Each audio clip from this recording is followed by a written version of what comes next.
Hey guys, as you can see, I got my Team Corbs shirt. Gotta love it. Gotta help the cause. Please get one if you haven't done so already. Go, Rugby Rapper!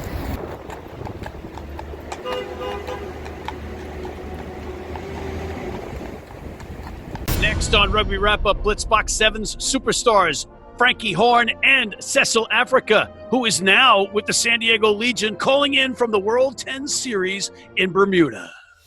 Rugby Wrap-Up brought to you in part by The Pig and Whistle, the world's best rugby pub. The Murphy Kennedy Group, founded with the idea that construction can be done better. And Lean and Limber, stretching your way to a healthier lifestyle.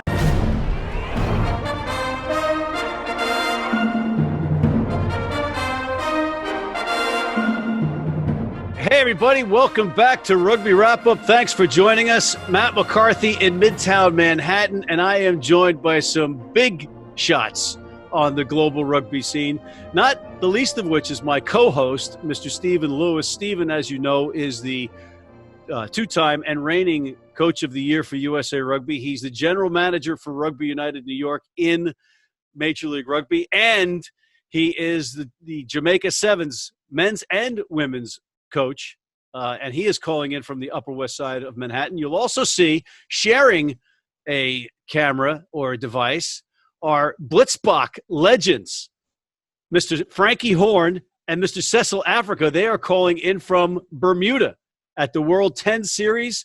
Let me welcome them first, Stephen. Guys, Frankie and Cecil, welcome.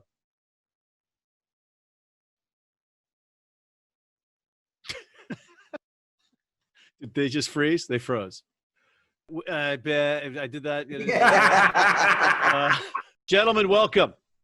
Welcome. Thank you, guys. Thank you guys for having us. Cecil Sebastian Afrika, I have 318 appearances, 1,430 points, which translates, I think, roughly into 66 tournaments. And then Mr. Francis Henry Horne, 60 appearances, 275 points in a career spent smashing into the likes of DJ Forbes and James Rodwell. Not exactly a finesse career, but both careers exceptional. All right, so Stephen, World 10 Series, but these are Blitzboks legends, I beg your pardon, 7th Circuit.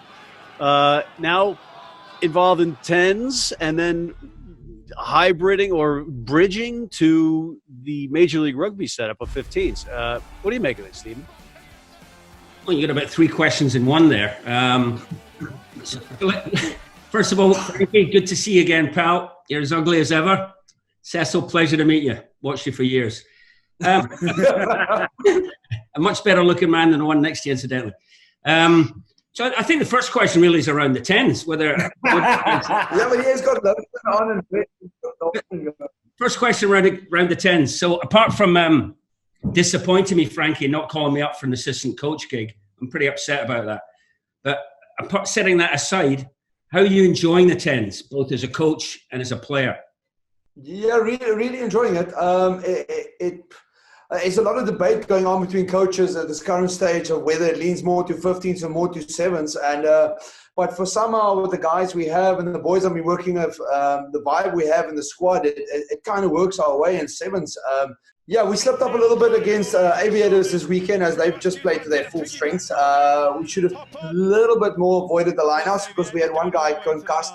He ran into Oscar Umar's head, and then he knocked himself out cold. So yeah, but we do enjoy it. I do think the 7s boys are putting up a great show. It's a little bit more flair to the event. Also, we're coming in a little bit late with the whole COVID incident here, and also training on a small, literally a coconut patch.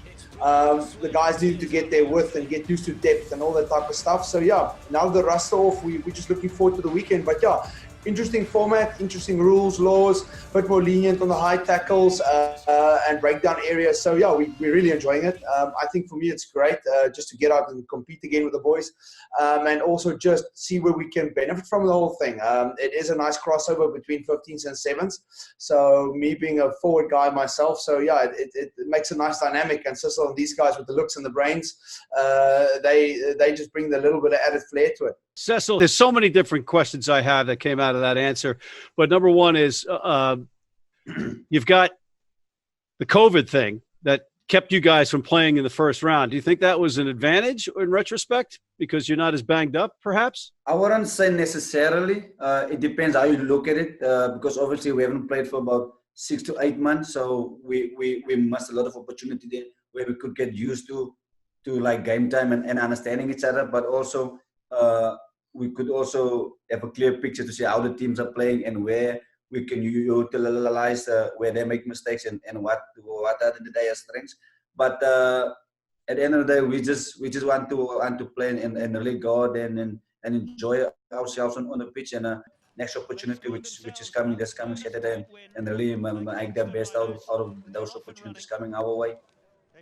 Did the other teams treat you guys like you had cooties, or you know they had to stay away from you because of the COVID? Or they treat us like leopards a little bit. We were fed in our rooms and kept at bay, and you can utilize the resort, but you're only allowed to train there far away from all the other people. So yeah, a little bit of liberalism going on, but yeah, no, it's fine. Hotel GM was really accommodating. The fact that the government was really open to us. We didn't have to have bracelets on or tracking apps and all that type of stuff. They just let us do our own thing here. So yeah, really thankful for the GM of the hotel and also the organizers, Paul Holmes and these guys and John Phelps. They were really good for us to try and get us back into the second round, even if it was day 2. So yeah, it was great.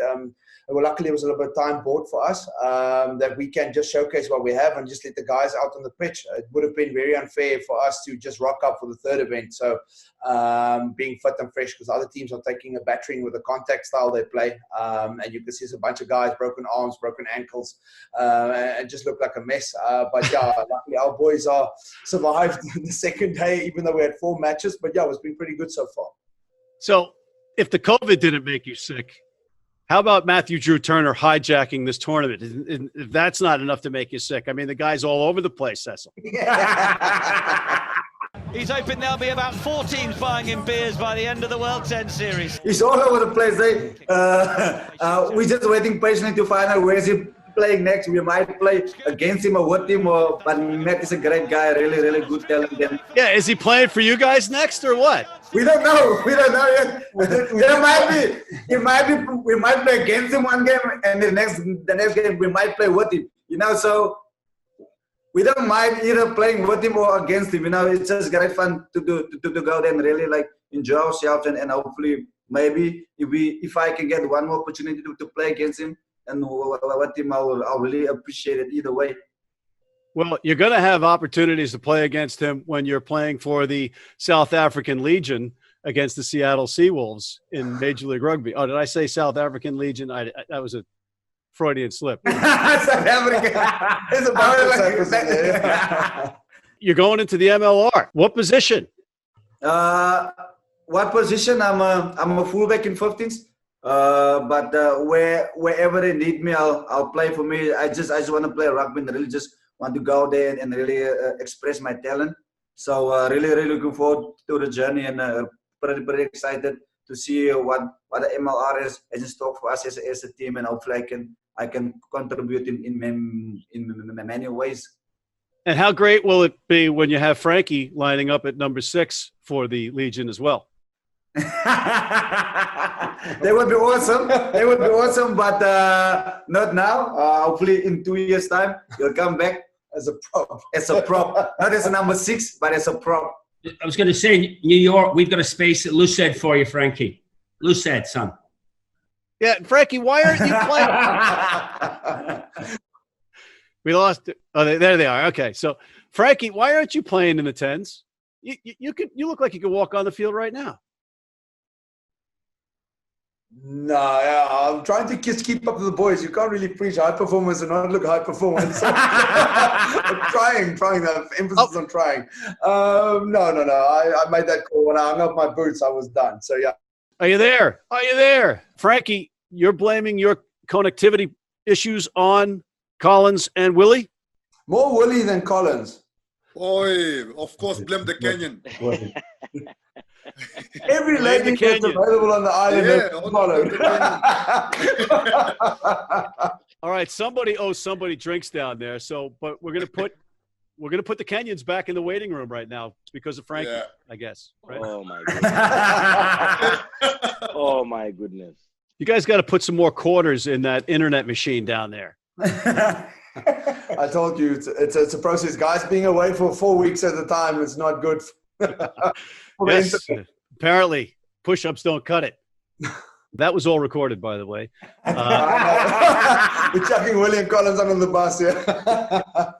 Stephen, take it away.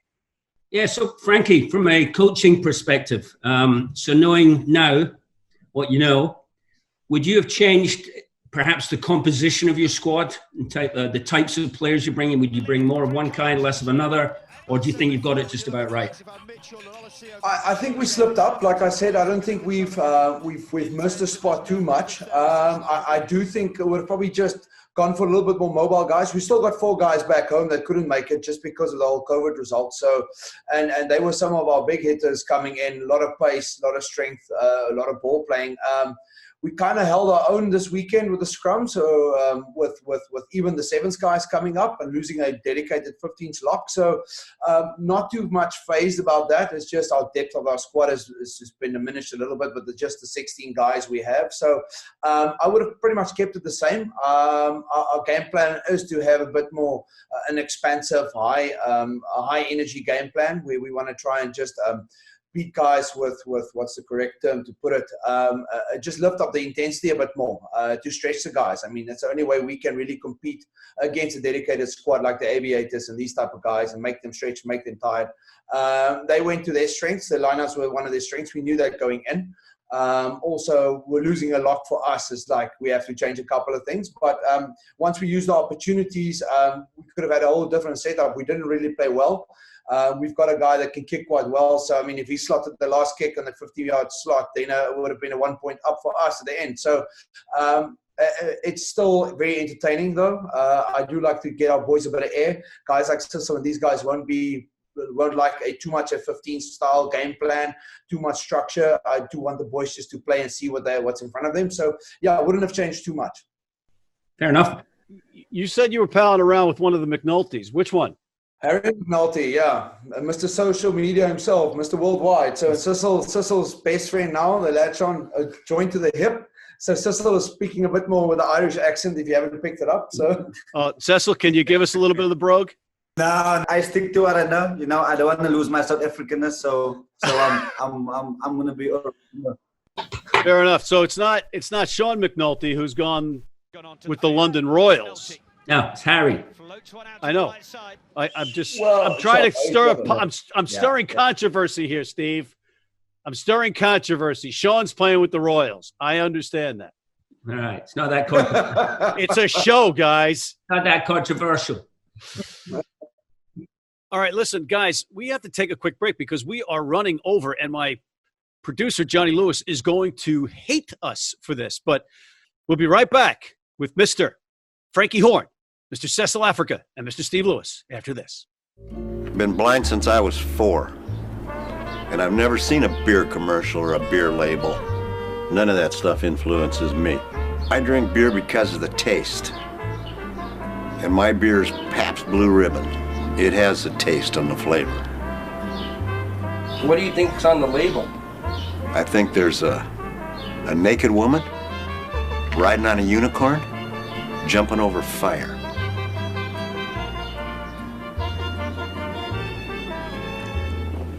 Oh, that's good beer.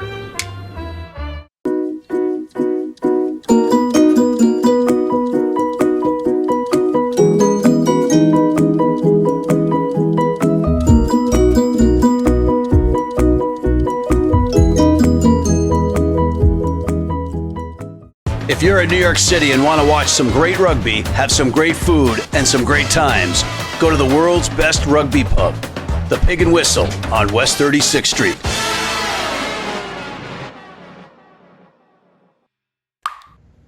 Cecil, I'm going to keep going back to the MLR, Major League Rugby, because it's a big deal that you're going over there. Last time you played 15s, was it with the Cheetahs?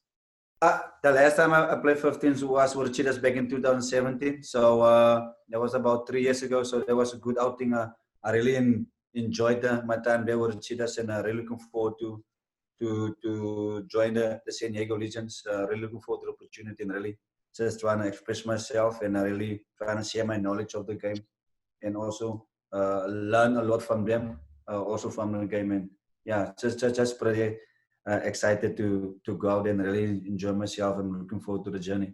Steve, any questions?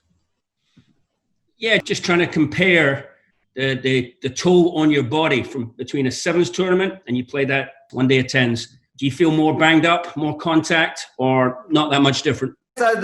I still feel a little banged up, but obviously it's much more physical than sevens. But sevens is physical. But my coach say I must play like a guy who doesn't have medical aid. You know, I must make less contact. So I only make contact when it's necessary, when I have to make a tackle. So yeah, the body is feeling a bit backed up, you know, and a bit bruised because I haven't played for about 6 to 8 months. So it was nice to get out there and make the couple of hits and get hits. So yeah, but I believe the body will feel strong and ready coming this Saturday. Terrific. So I'm going to take that into as a coaching tip from Frankie. I'm going to tell my players, play like you don't have healthcare. Is that what you're saying? All right, we've had a couple of technical snafus, but we are in the home stretch, and we're going to talk fast and ask these questions quickly. Frankie, how the hell did you get this coaching gig? I asked myself the same question. A16 is pretty much owned by Paul Holmes and James Walker and a couple other guys. I think Matt Turner might also be a stakeholder there. So yeah, they just asked me for the gig, made it all African affair to try and get more exposure to the African boys, them all being South African. So yeah, and that's how we got the Kenyans involved and a bunch of dudes that's all over the globe. It's pretty much African based. I think only 4 guys out of the squad is not African based. So yeah, that's how it worked. It's a little bit bizarre that it's a South African based team, but you're named after Johnny Sexton, SX10. I don't know where the name came from, so you'll have to ask the owners. A little bit bizarre, just saying. You know, not that he's not a good player, but he is he's under fire right now. And finally, Cecil, off the pitch, you got a coffee company with Snyman and Carl Brown? Yes. We've got our own coffee company. It's called 18 Coffee. We started in 2018. So where the name is coming from is actually the people don't really follow our careers. Is our jersey numbers. Follow what jersey number 2, Carl jersey number 6. I'm jersey number 10. So the area of us together is actually 18, and we are the most kept players in those numbers of jerseys. So really good guys, and also really great coffee. Frankie is the guy who's drinking up all of our coffee here at the resort. So pretty exciting stuff ahead for 18 Coffee. So really looking forward to that journey before I'm coming over to the States to join San Diego Legions. The South Africa Legion. So you guys sat around in a room and say, I know, let's add up our numbers. No. We were going back and forth. We couldn't really come to a name, and then we just asked a random guy, and then the random guy just asked, "So what's your jersey numbers?" And then we're like 2, 6, and 10. So 18. Then we came up with that name 18, and also a perfect espresso shot is 18 grams. So we kind of claimed that. So it's quite a special story how we come to that name, and a lot of people really, what is the name of our coffee? Then we say 18, and then they obviously ask why 18, and that is the direction we really want. Then we tell savvy, them, very marketing savvy move. All right, final question for you: are you fully prepared to be called Cecil in America? Yes, I am. As long as they know my name, that's the most important thing. I don't know how they pronounce it. As long as they really know my name and really enjoy what I will obviously bring to the game and make some beautiful memories with the San Diego family. And on that note, beautiful memories are what we just made here, ladies and gentlemen, with Mr. Frankie Horne and Mr. Cecil Afrika. Stephen, stay with me because we have the Kenyans, the angry Kenyans coming on. Wasn't that funny? Thank you, guys. Thank you. Cheers. Cheers. On behalf of Mr. Frankie Horne, Mr. Cecil Afrika and Mr. Steve Lewis. I'm Matt McCarthy for Rugby Wrap-Up in New York City, signing off. But make sure you check out the other segment with William Baca and Collins and Jarrett. Cheers.